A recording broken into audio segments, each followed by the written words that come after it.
I am, let's see, refreshing the page. I am on the Facebook.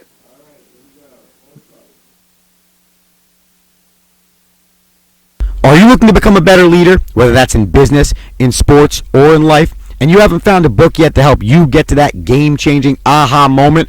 Well, we have the book for you. Tighten the Lug Nuts, The Principles of Balanced Leadership.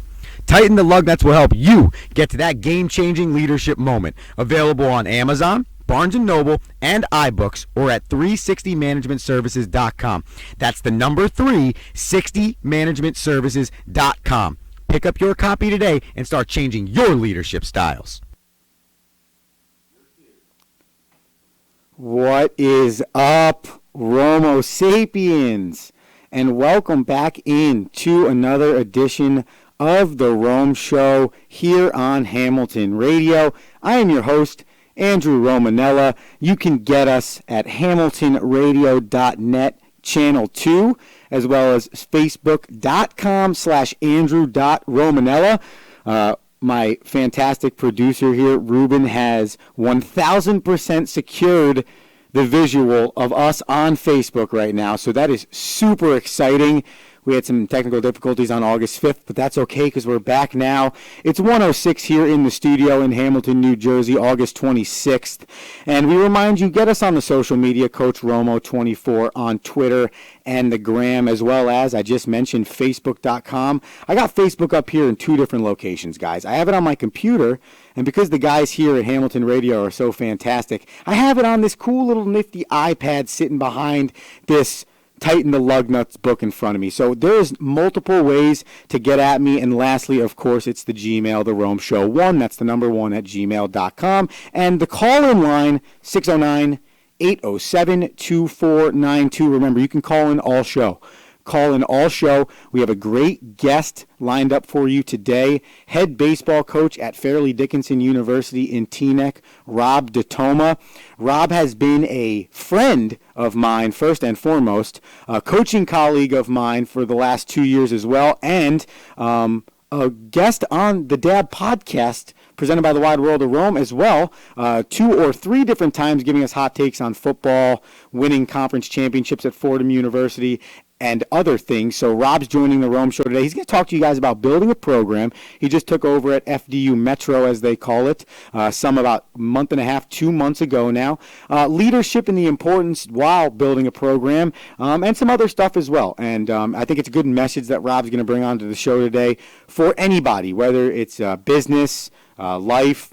You are a coach as well. In any profession, when you're trying to build a program and build something up, it's going to take a lot of sweat equity, as my pops used to call it.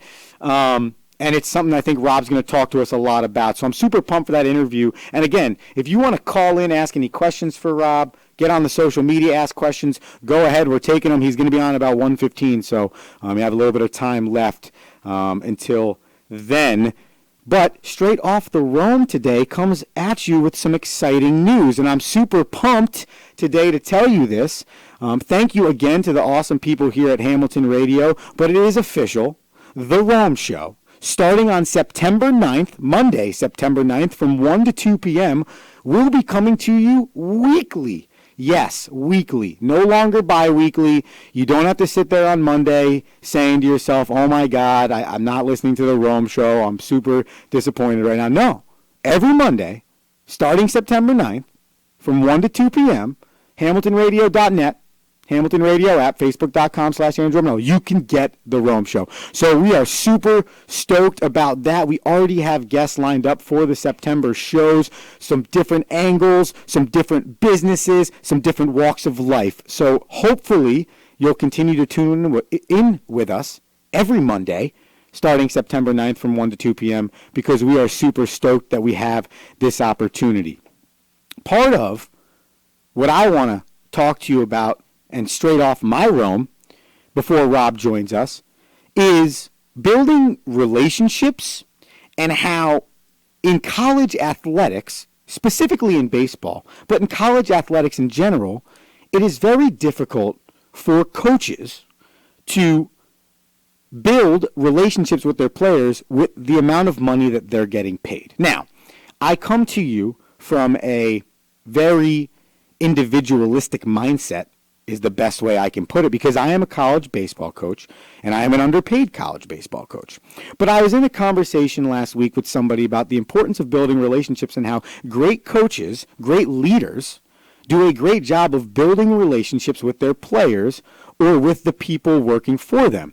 And my exact response was, I agree 100%. However, if the business that the leader is working for does not compensate them enough for their time and give them the compensation so that they can spend the time to build those relationships, it's almost, if not nearly, impossible to build relationships.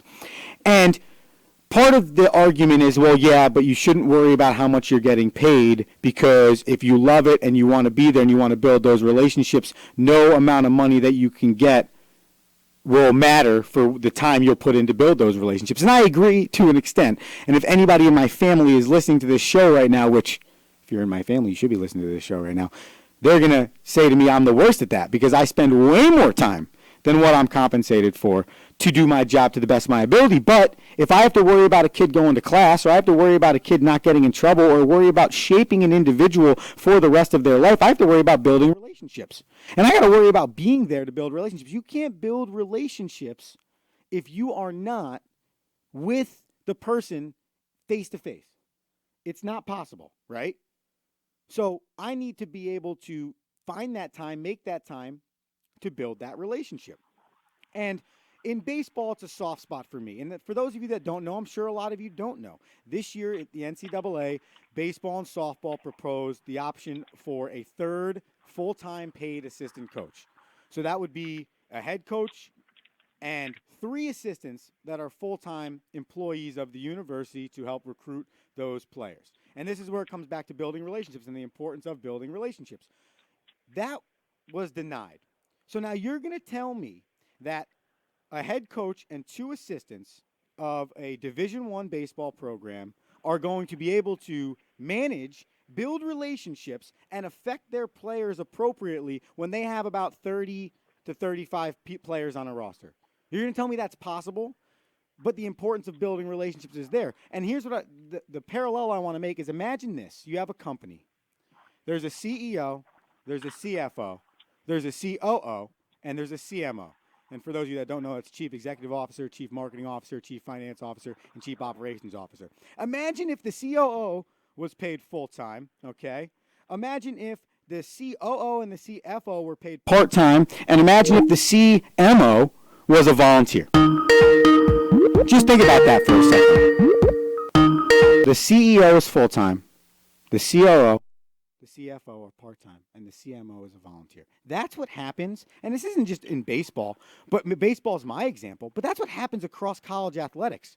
Your 4 most important people, the leaders of your program, the coaches that run your program are underpaid, so they can't spend time to build those relationships. They can't spend as much time affecting their players, because in order for them to live and eat and have an apartment and do all these other things in their life, they have to go get another job to supplement. Or they have to work a crazy amount of hours, 7 days a week, 299 days a year in order to make it happen. And our guest who we're going to have on in a minute, Rob DiToma, said something to me one time, and it was great. And I agreed with it to the nth degree. He said, you know, Romo, you are going to be a great coach when you just dive fully in.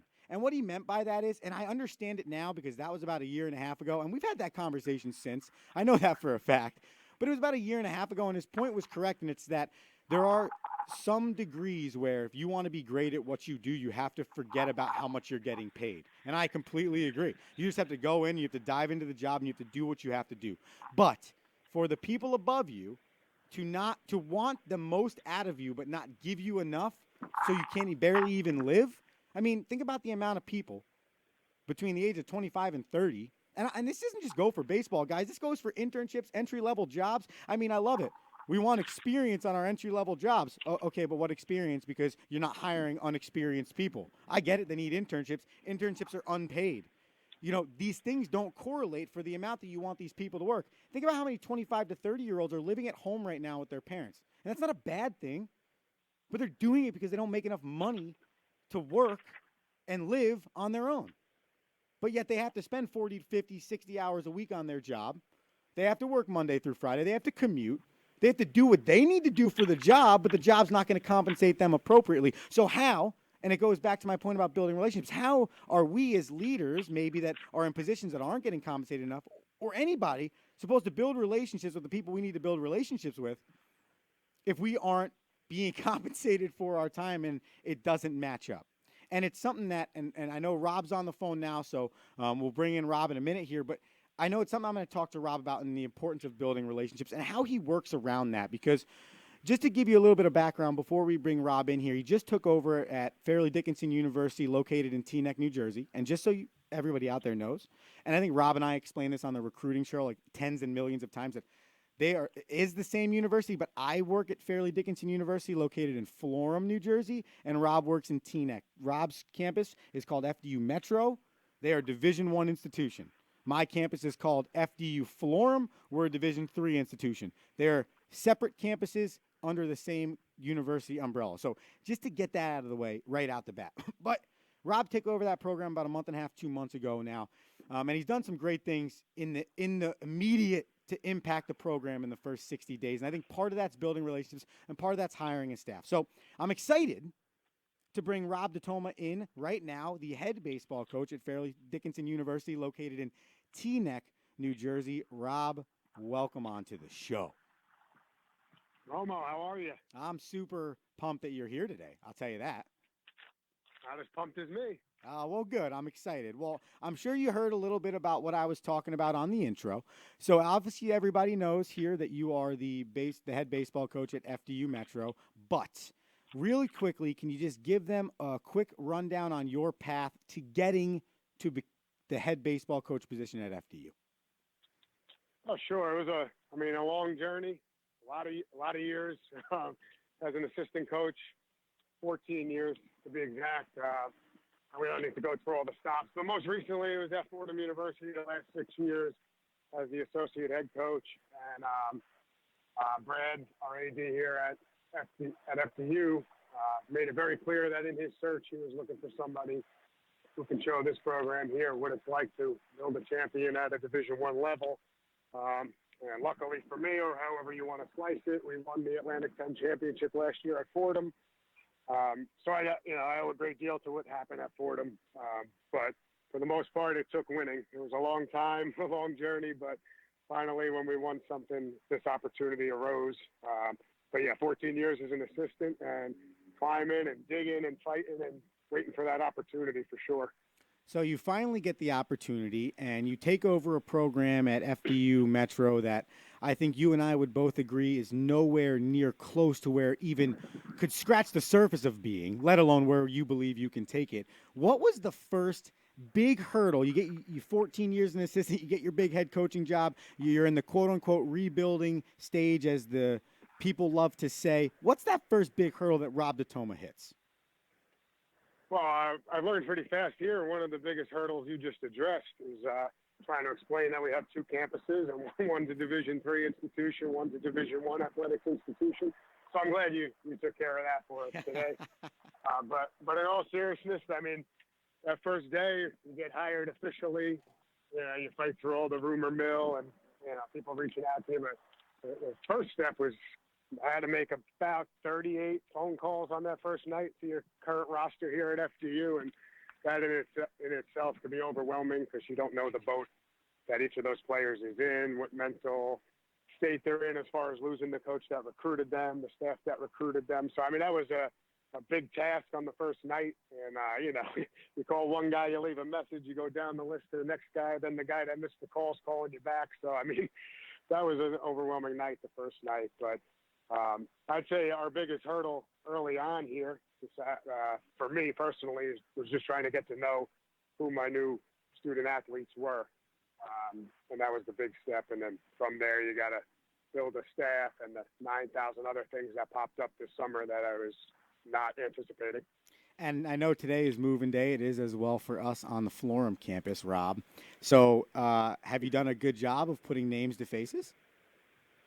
Yeah, I mean, a few guys who live off campus and stuff have stopped by through the course of the week because they have been here before move-in day. Saturday night, they had a big ceremony here welcoming new students, so we met some guys there. But no, we still have not met every single guy. We have our first team meeting today at 3 o'clock, and I'm really looking forward to that. Trying to establish a little of the tone there, but more so getting to know the people that have to deal with us every day. But I'm really looking forward to 3 o'clock this afternoon. That's always so exciting for a coach, is the first team meeting. I agree. Ours is on Friday. And whether you're taking over a program or you're not, I just think it's that you're back in school, you're ready to go, and you're ready to get back to work. It's a good feeling. So I know in order for that to happen, Rob, you had to bring in an adequate staff that can help you build this vision, get prepared for this fall season, get the recruiting off the ground, and take care of the mess that might have been there prior to you getting there. So you get hired at Fairleigh Dickinson University, okay? You do your press conference, which, by the way, was fantastic. Head over to FDUnites.com if you want to take a look, because it was really good. It was very good.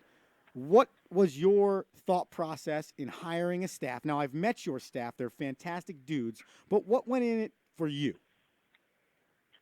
Well, being an assistant for so long, with always me personally having the end goal of wanting to be a head coach, all through the time here, I've been, you keep a list in my head of who I would want to work with, who I would, I guess at this point now I have to say who I want working for me, which I would never look at it that way. But so, you kind of observe and watch what's going on recruiting trips and talk to people about baseball. And I had a short list of guys that I wanted to talk to. And even, I'm sure you know this, when the rumor mill starts popping and jobs open, you start getting people reaching out to you from all sorts of angles as far as if you get this job, you do that. And I kind of honestly avoided those type of people because I don't think that's the right way to go about things. You should wait till at least you know for sure someone's got a job before you start trying to leave your current job. That's just me personally. But I kind of wanted to target some people that, and not to sound, I don't know if it sounds arrogant, but it just reminded me of how I was 10, 15 years ago. I think you touched on this in your intro today. It was just going to be people who weren't worried about money or what this was going to do and how it was going to take care of them financially in the first couple months here. It was just going to be people who shared a similar vision to what I wanted to accomplish here. And guys, I really targeted some people that I like, loyalty to me, who are going to have loyalty to me in the program. And that's one of the hardest things to find out in the I was going to say recruiting process, but the hiring process of coaches. So I tried to angle some things that way. And basically guys who had a work ethic beyond the level that you could even comprehend, because I think that's the only way it works in this business. You touched on that also. It's you got to work the amount of hours, and I'm not trying to make it sad. Coaching baseball, it's a great profession, not that hard, but there is a lot of stuff that goes into it, and you kind of just got to be willing to dig in there and go to work. And to most people, when you talk about the schedule and what it entails, it doesn't sound normal. Like, I'll give you an example. We had our first full staff meeting Sunday in August, and when I mentioned that to some people outside of the world of coaching, they said, you're forcing your staff to come in on a Sunday in the summer and have a meeting. And I mean, I'm sure you feel the same way. So Sunday might as well be Wednesday when you're out there all summer recruiting and running around the country to find players. So for me, it was just a good day because no one else would be on campus and we wouldn't have distractions. And I knew I had a good staff when none of them said, you're making me come in on a Sunday. They just said, yeah, what time? And that's kind of the types of people I was looking for in the jobs. And if you think about it, and we're talking to Rob DiToma, head baseball coach at Fairleigh Dickinson University in Teaneck, New Jersey. If you think about it, you could probably equate that thought process to any job that you talk about, right? If you're the CEO of a company or you're the general manager of this company or this team, you want people like that don't care what day of the week it is. They just want to work hard. They want to find out what the next thing they can do for their boss or their head coach is, and they're going to put their head down and they're going to do it. Absolutely. And I hired Steve Atkins, Ethan Newton, and Will Delgado, and Scott Lucas as our director of ops. And I'll tell you, I basically told them, laid it out we need to be willing. And this is, like you said, any profession. If you're not willing to embrace a workload that other people might find crazy, then we're not going to be able to accomplish anything that other people will find crazy. So, I mean, that's what we're trying to do here. Nothing's impossible, but this is a profession where you can put your head down, go to work, and you can see some serious strides being made. And sometimes you might gain on your competition. Let's face facts, this is a very competitive business, and it's a very highest level that you can be in college baseball. So, there's people out there, they're not trying to be your friend. They're trying to make sure you don't have a job in a couple of years. So we have to be aware of that. We need to not worry about all the other stuff. Now, we won't be crazy about it, but each guy I hired was made well aware and was embracing the fact that we have some long days ahead of us here, especially in the beginning. And my father is a big proponent of saying that every coach, no matter what level you coach at, is their next loss away from losing their job. You get hired, and then your clock is on you losing your job, because that's really just how the profession operates. So it doesn't matter what level you're at, Rob. You almost know that there is an end game for all of us. You're just trying to extend yours to the longest possible date. Yeah, and I prefer to not look at it that way. But, but if you don't, and that could be whatever job you choose, or whatever, if you're going to be the leader of a business, you're going to be CEO, I think you better approach day to day like there's someone ready to take it from you every day, or else I find complacency. That'll kill you. Complacency will kill you. You better find new things to strive for. I mean, you have to work as if someone is on your back ready to take it all from you, no matter what levels you accomplish, if you want to sustain success. And I'm so happy you just said that, because the next question out of my mouth is, you're building this program. You've talked about the staff you've hired. You've talked about all of the things that now you had to deal with on the first few days of getting hired. Now talk to me about what you want your program to be. Wow, sounds like a big-time motorcycle on behind you. Now, tell me what you want your program to be remembered for. What are your characteristic traits? What are your non-negotiables when someone says, this is Rob DiToma's baseball team? Well, we have what we put together here that we'll introduce to our team today. So I guess if they're listening, they're going to get a sneak peek. But we're calling them the United Standards. We're the Knights here. A big hashtag for us is United with the letter U. But there's just going to be a certain standard that we have to maintain here to get where we want to get to. And it's three pillars, basically. It's respect the game, respect the uniform, and respect the people that got you here. And I think if you break those down, simply that needs to be reflective in our everyday approach to every single thing we do. Respecting the game just means playing the game of baseball the right way, and what we deem the right way, as hard as you could possibly play it. Never doing anything showboaty, never fearing an opponent, but always respecting the opponent. That better be reflective of our play and our style of play on the field. Respecting the uniform, the university, and the name on the front of it. If you don't do that, no one, and they're going to be made very clear to them today that no one was born with the right to wear this uniform, so it can easily be taken away. It's a privilege to wear, and I don't know if that was the case here for years to come, but they're going to feel that way. And then respecting where you come from is the people that got you here is basically your name on the back of your jersey, that everything you do should be reflective of where you come from. So if we can manage those three areas, and there's a million things you could branch off from there, but the effectiveness of how you manage those three things will eventually be what this program is known for.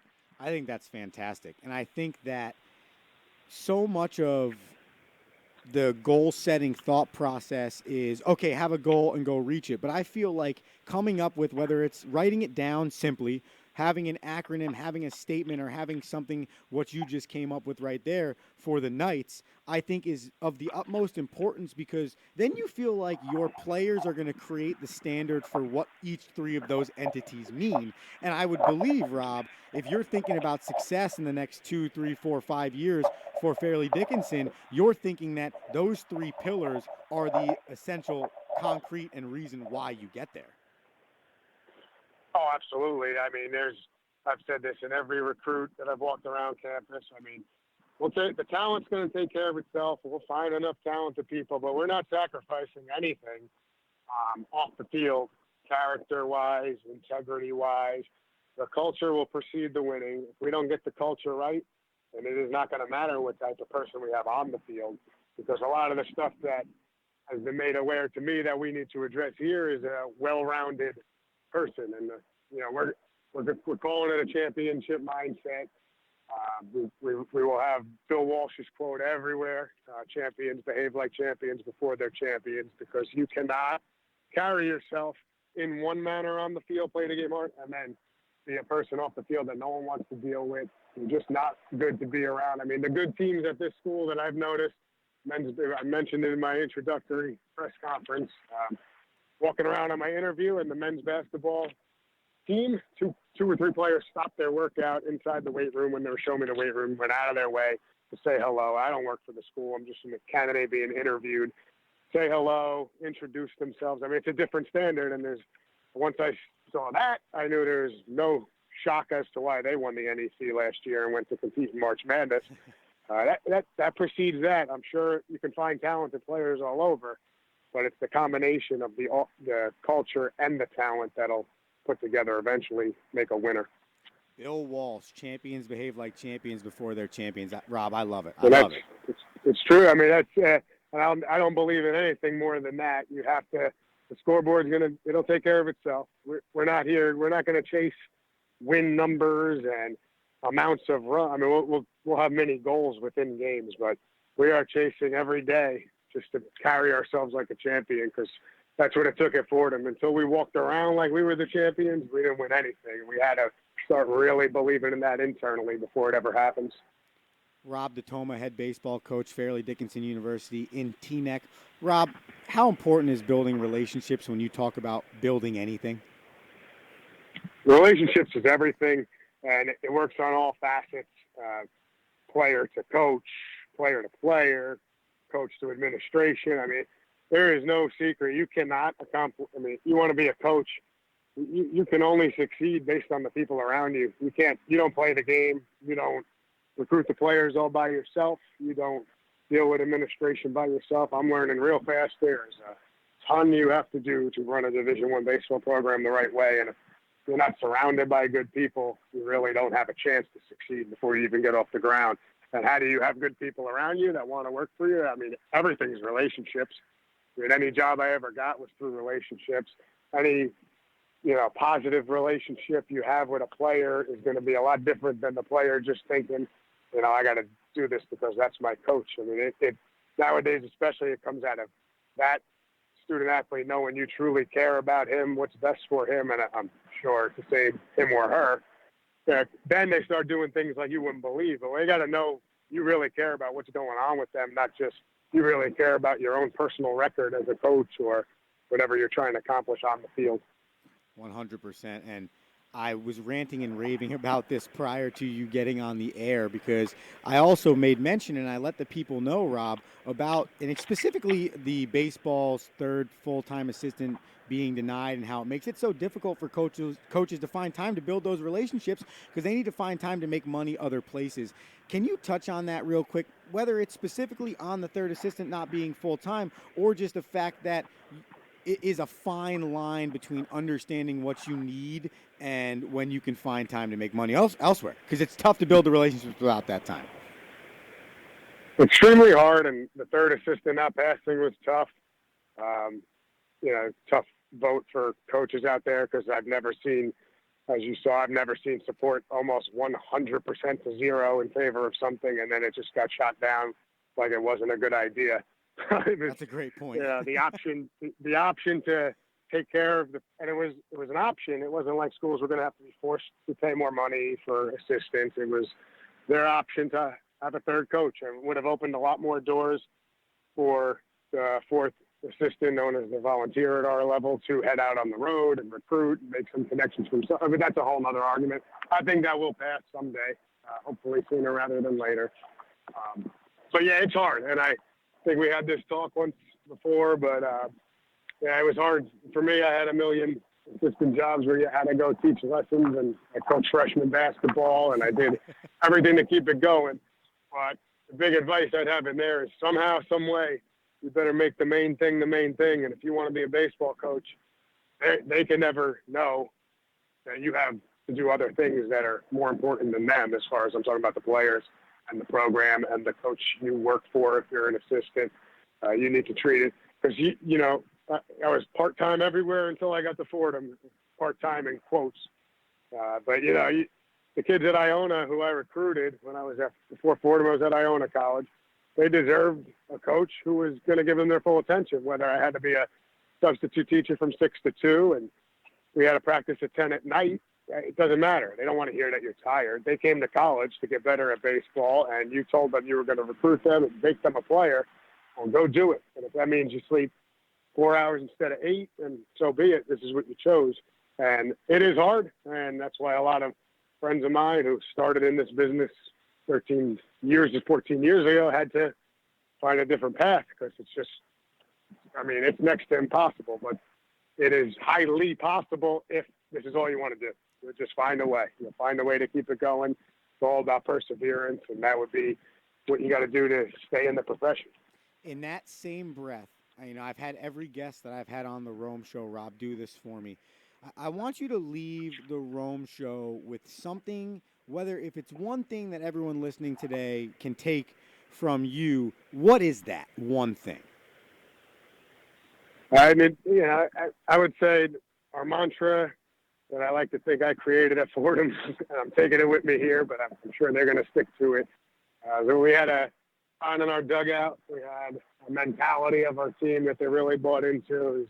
It was just go 1-0 today. And I think that works in every walk of life, no matter what you do. If you don't play sports or involved in sports, you might not know what 1-0 means, but at the end of every athletic event, someone wins and someone loses.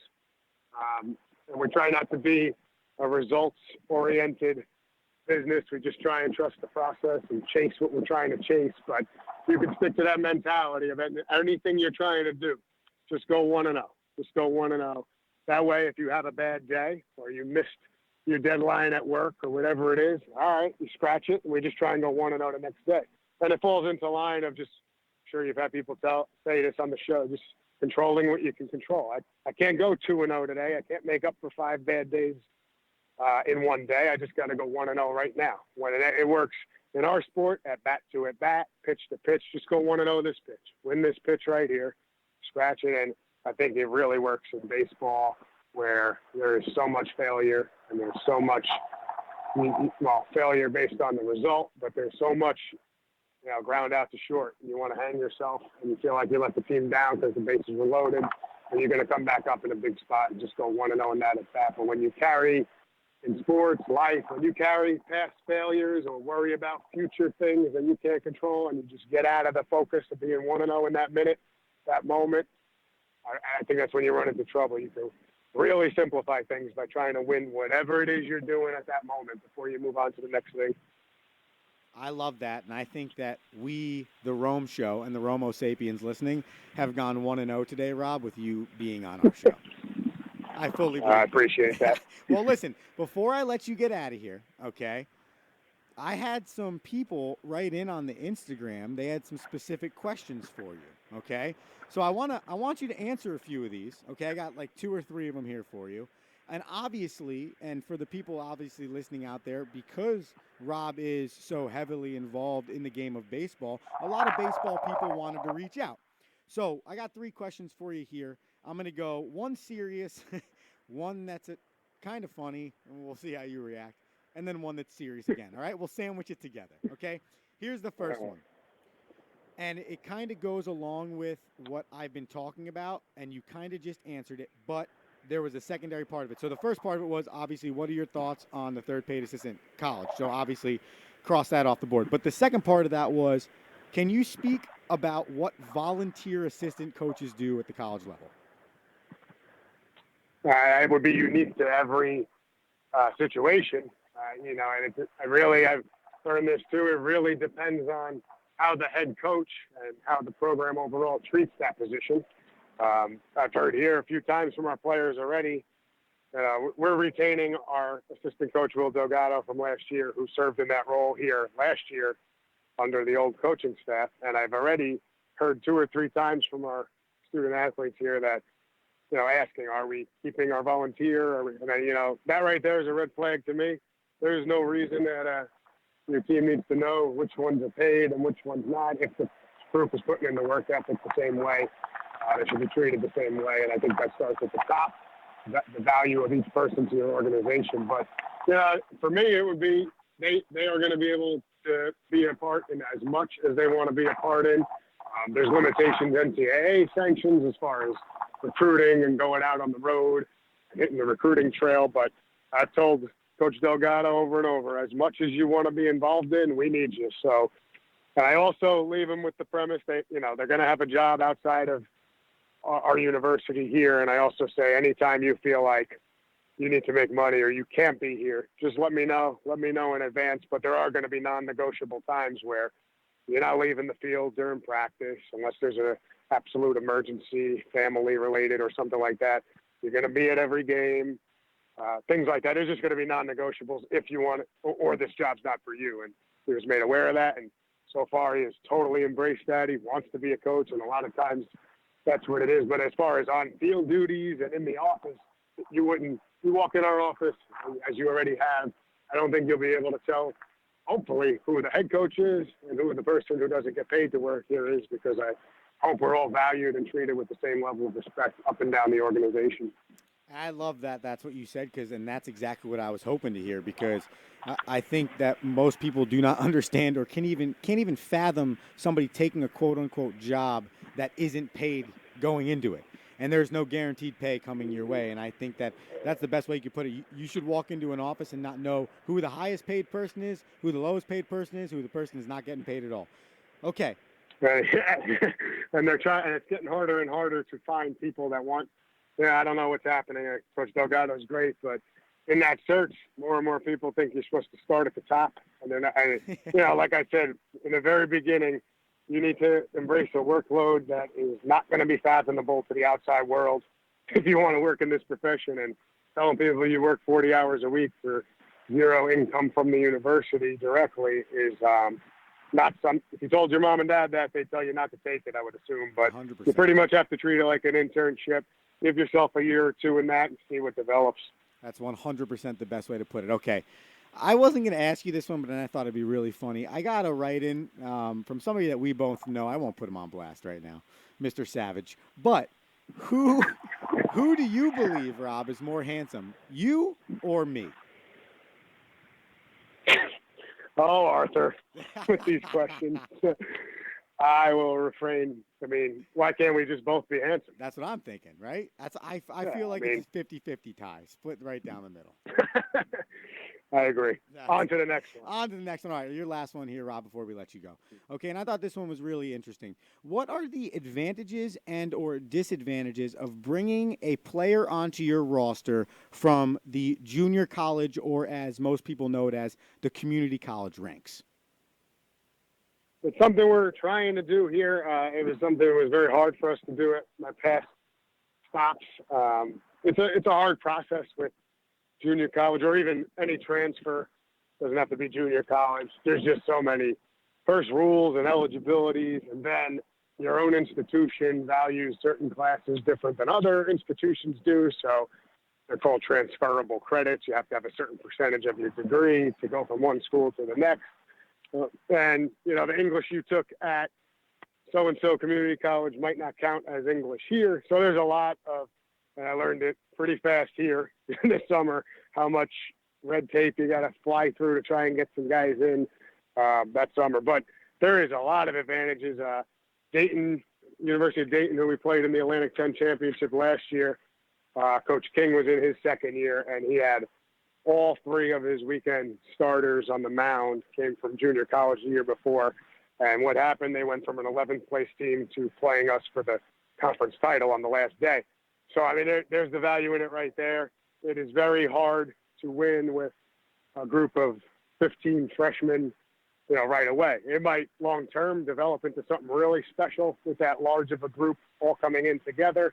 But if you can sprinkle some junior college or transfers that aren't 18 years old, they're 20 years old, 21 years old, they've been through some of the college battles before, I think it's a quicker way. But like I said, there's a lot of red tape. And the thing about, at least in my experience, when people transfer, they've either come from a junior college or they've had one experience they weren't that high on where they're leaving. And when they get to place number 2, they're usually expecting to make an immediate impact and be on the field right away. And, if you're building from the ground up, there's no guarantees of that. So either way, I mean, we're not opposed to either way of it. And I think it's a quicker way if you can get the right guys. But, gelling into a culture as a junior of players who have been there 2-3 years already, and you get some friction there also. So there's a lot of things you got to measure when you go down that route. But, it could be, I've seen it work both ways. And when it works, it's a quick way to get yourself back into the top of a conference mix. And it's interesting, too, because it's really that thought between a veteran and a rookie, and they have that debate at the professional level as well. It's, do you go with the experience or do you go with the younger guy where maybe you see more talent long term, but you know that they're not going to be able to help you in the immediate future? Exactly, and that just depends on, again, your own individual situation and how you want to build it. But there's gems, there's diamonds in the rough at each level. It's just but right back to what we started talking about. I mean, it's all about that relationship you develop. So you could have a junior college kid and you and him hit it off, and that kid will run through a wall for you just like a freshman would. So you can't be opposed to anything in this line of work. Rob, we got one more write-in during the show, and I think it's a good one, so I'm going to say it to you. I hope you have another minute for me right here. Anything for you. Oh, you are just the man. All right. Well, who is one leader that you try and mimic or, I guess, mirror your leadership style on? That's a tough one because anyone who knows anything about me knows, when I watch sports and read books, it's the studying of other coaches. So I try and be Rob DiToma first and foremost, and not to speak in the third person there, but you can't just copy anybody else and just be that person. There's been about 20 guys who tried to done that with Bill Belichick, and none of his assistants ever pan out. So I kind of pick and choose little chapters of each coach I watch and what they develop. But I mean, overall, Bill Parcells and Bill Belichick are the two guys I always go back to as far as they had a great amount of success, mainly in places that never had success. The Jets, the Patriots, the Giants in the 80s. And they are two vastly different human beings. But when you put them two together, I think that's why they had so much success together. It's like one guy's the X's and O's genius, one guy's the motivational master. You can get bits and pieces of that, and I think those are two of the biggest components of being a coach is the ability to get guys to want to play for you and motivate them, and the ability to have your players understand that you put so much work in, like a Bill Belichick and his staff do, that you are so prepared that the guys know, my coaches outwork those guys. My coaches put me in the right spot. I just got to follow the plan. When you can get the mix of those two mentality, and there's a million other coaches that do it. They're just the two where I grew up that were coaching football the longest. But that it would be kind of those two mentalities, mixing those two guys right there.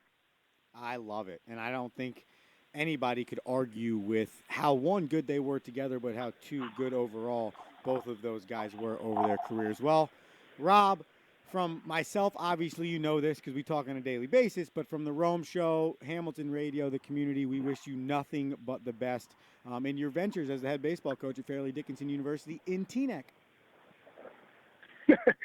Well, thanks, Romo. Anytime. I love coming on with you. The way you ask questions, it's a professional level of a show, and if you don't stay in coaching, I think you got a big upside on this side of things. Maybe we could have the two be combined forever. Who knows? But, anytime you want to talk, hopefully people get something out of it. And I learn something from you every time we're on here, so it's always fun. Well, I really, really appreciate the words. You are welcome back here. Actually, you know what? You're not just welcome back here. You see this nice studio? You might not be able to see it because I'm guaranteed you're standing on your baseball field doing this interview right now. But this is a nice studio I'm sitting in right now. You should probably come in here and be in person. Well, some people have told me I just had a face for radio, but I could come in and show it off. Not if people are asking if you're cuter. So, I mean, at some point they want to see it now. Anytime. Well, Rob, I really appreciate it. Have a good rest of the day, man. All right, Romo. We'll talk soon. That was Rob DiToma, head baseball coach at Fairleigh Dickinson University in Teaneck or FDU Metro. Either way, in the next 10, 15 minutes as we wrap up this show, Give me a call at 609-807-2492 if you want to dissect anything Rob just said. I will be back in a minute to dissect the entire Rob DiToma interview after this word from our sponsor. Are you looking to become a better leader, whether that's in business, in sports, or in life, and you haven't found a book yet to help you get to that game-changing aha moment? Well, we have the book for you. Tighten the Lug Nuts, the principles of balanced leadership. Tighten the Lug Nuts will help you get to that game-changing leadership moment. Available on Amazon, Barnes & Noble, and iBooks, or at 360managementservices.com. That's the number 360managementservices.com. Pick up your copy today and start changing your leadership styles.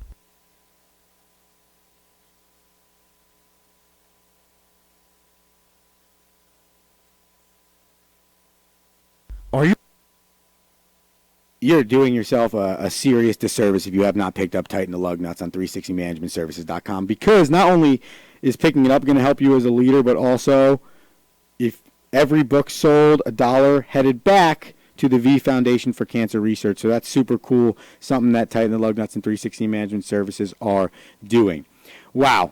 I mean, just wow. A lot to unpack from Rob DiToma. And first and foremost, I want to thank the people that wrote in questions for Rob. Obviously, everybody knows that I love fan interaction. I love when the humans, the Romo sapiens, as we've deemed you listeners, when they chime in. So obviously I have to give some shout outs. I saw my grandma Angie on the comment section. Grandma loves when I give her a good shout out on the radio. So grandma, of course, thank you so much for tuning in. Also, happy birthday to my Aunt Katie. Just if anybody has, that person you think about in your life and you're just like, every time you saw them, went to their house, or just were in their general presence, you were in a great mood. Oh, that was Aunt Katie. I mean, and just playing cards down in her house. Oh, happy, very, very, very, very happy birthday to my Aunt Katie. So I appreciate you guys tuning in. I saw Nikki Jensen, guest of the show, former guest of the show, tuning in on the Facebook. Thank you. Rocky Romanella, our fearless sponsor and leader of 360 Management Services. Then again, that could also be my brother, Rocky Romanella. I can't see their picture well enough, so honestly, who knows? But if it's both you, thanks. But I definitely know that our fearless leader is checking in, and I see Dustin Javins checking in as well. I appreciate all of you, and I thank Ryan and Artie, Steve, and John that checked in on the social media before the show as well. So I wrote down a few key things here that Rob talked about in his interview that I want you to take away. And I don't want Rob's point to be overshadowed, so I want to make sure that one is said first. And that's go 1-0 today. That is one of the best statements you could possibly have if you're an individual looking to succeed. I don't care if you're a baseball coach, if you're a swimmer, if you're a soccer player, if you are the store clerk, if you're a janitor. I don't care what your profession is. If you want to be successful and you want to succeed, you need to go 1-0 today. You need to win that day. Any way you want to put it, wake up in the morning. I'm going to refer back to a show I had about 2 months ago. Make your bed, drink a bottle of water, complete another task, complete 3 tasks to start your day, and go 1-0 that day. So that was the best thing I think Rob could have ever possibly said. The other point, there's a few of them here, but the other big point that I took out of what Rob just spoke to us about is that coaches are more than you think that they are. And one of these days, 360 Management Services CEO and leader of the Romo Sapien Nation as our sponsor, wants to come on and talk about how everybody is a coach. And it's like my favorite topic, and we've been talking a lot about it recently, and we're super excited for when that show comes up, most likely in end of September, early October. Everyone's a coach. But do you realize how much your coaches do? Whether you're a business professional or you're a sports coach or you're a life coach or you're Nikki Jansen, who's a certified holistic life coach, mental coach, whatever it is, you're coaching somebody. And the person that's being coached probably doesn't realize how much a coach actually does. And it's not just about the time they put in, it's about the time that they're away from you, when they're thinking about you, or they're texting you, or they're finding stuff that they can help make you better, right? Or the extra hours that you don't realize, right? I didn't realize it until I started coaching that, wow, Rob is right. You might have to get a job from 6 a.m. to 2 p.m. And then you might have to practice from 7 p.m. to 11 p.m. And you know what? At the end of the day, a lot of days are going to go by where you don't have a lot of quote-unquote time for you per se, but what you do have is a really successful career building. And obviously, we always talk about turning it off and finding time for yourself and finding time. And those things are important, and you need to find them. But you need to find them after you've worked your tail off and absolutely to the nth degree drip sweat for, in Rob's case, his players and his assistant coaches and the other people that are associated with the program. In a CEO's case, it'd be his vice president and his president underneath him, his COO, his CMO, his employees, all the way down to the person that opens the gate at the garage and drops the gate down at the garage. He needs to... people don't understand how much that person does, and they need to be valued. And part of that is the relationships that are built, and that's the last thing that I thought. And of course, I ranted and raved about it before. Rob came on and spoke about it as well. But you got to build those relationships. You got to do it. And even though I am upset that there's a lot of underpaying going on in a lot of professions where people have to spend more time than they are compensated for, at the end of the day, building relationships is number one. And by the way, humans, okay, it's not just about building relationships to build your program. That is a goal number one, but a goal number two would be building relationships for you to grow your career. So if you are putting all this sweat equity in, you're putting all this time in, you're putting all this effort in, you want to know that eventually that's going to be rewarded. Well, how does that get rewarded? By you building your network, people knowing who you are, and then when a job comes open, or they think something might fit your bill based on who you are and what you've done, they're going to want to hire you. So building relationships not only affects the people that you're building something with, but it affects your future endeavors and the opportunity you may have for a promotion or for you to move on or anything of those degrees. Awesome stuff from Rob DiToma. If I'm good at my job, I'm going to try to the best of my ability to tweet out some of the stuff that all of these great interviews have come on and talked to the Rome Show and the Romo Sapiens about, because there's just such great stuff. And if you could see my notepad right now, I'm running out of space. I use a pencil just in case, because I got to write and erase and change the ideas that are coming into my mind. But I'm going to do it to the best of my ability at Coach Romo 24 on Twitter. If I can on the gram, I'll do the same, and maybe even Facebook as well, to just get some of these great nuggets out there for the people. Okay, the last thing we like to do on some days of the Rome Show is let the people chime in and ask questions. Well, I left that for Rob DiToma today. So, this week's Rome Show is going to end with a little Romalytics. And Romalytics is my opportunity to present to you an argument via the numbers, okay? We can call them analytics in the regular world, but when you're on the Rome Show, and you're a Romo Sapien, it's Romalytics. And you're going to get it right, and that's it, okay? You can hashtag that, too. If you have cool numbers, I want you to hashtag Romalytics, and it's simple. It's Rome and then Alytics.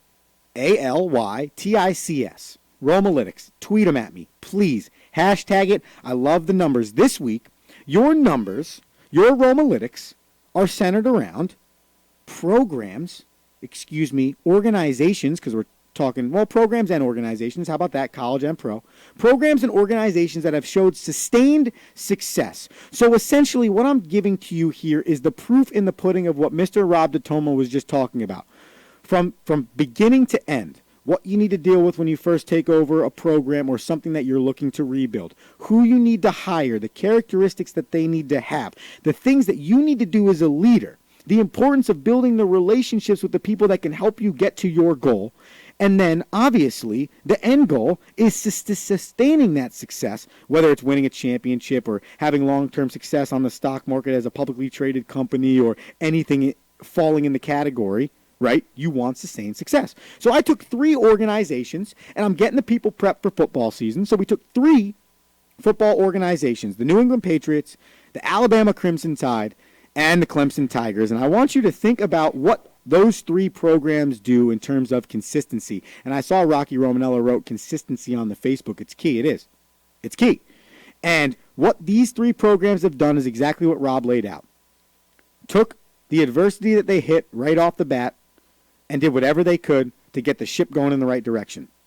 They built relationships over time. They put people underneath them to help them sustain that success. And they've kept that model going over and over and over. Since 2000, the New England Patriots have 6 Super Bowls, 9 AFC championships, and 16 AFC East championships, including the last 10 in a row. Alabama, since 2000, 5 national championships, 8 Southeastern Conference championships, 6 of which were under Nick Saban, 12 SEC West titles, including 8 in a row. Now remember, Nick Saban's been there for 13 seasons. He's got a 141-21 record. And lastly, the Clemson Tigers. Since 2000, they have 2 national championships, 5 Atlantic Coast Conference championships, including the last 5 in a row, and 7 ACC Atlantic Division championships, including the last 4 in a row. Dabo Swinney has been there, I believe, for 10 years, and he's 116-30 in that time. Did you hear those numbers? Did you hear those Romalytics?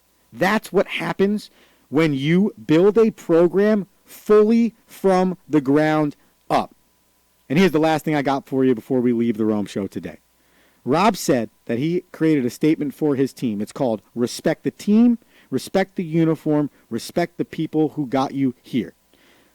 I would argue that the New England Patriots, the Alabama Crimson Tide, the Clemson Tigers, and a multitude of others, New York Yankees, Chicago Blackhawks, to name a few, instilled those 3 qualities in all of their players, all of their employees, and every person associated with the organization or program. Rob DiToma's onto something here, ladies and gentlemen.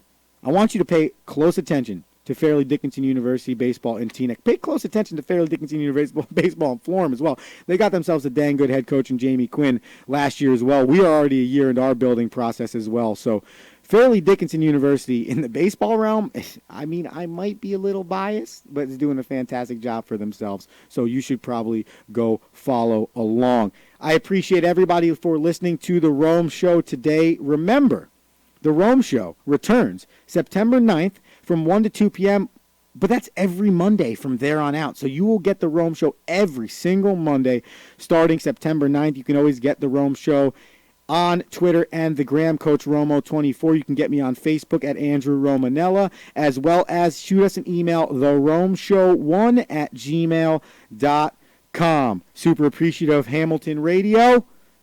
Always listen to HamiltonRadio.net and the Hamilton Radio app, even when you're not listening to The Rome Show. Ruben, thank you so much. Fantastic show. I am your host, Andrew Romanella. I look forward to being back with you September 9th. Until then, I am signing off.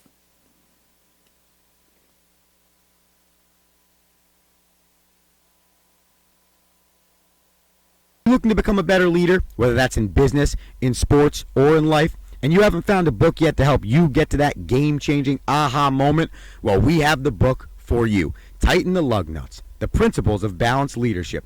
Tighten the Lug Nuts will help you get to that game-changing leadership moment. Available on Amazon, Barnes & Noble, and iBooks, or at 360managementservices.com. That's the number 360managementservices.com. Pick up your copy today and start changing your leadership styles.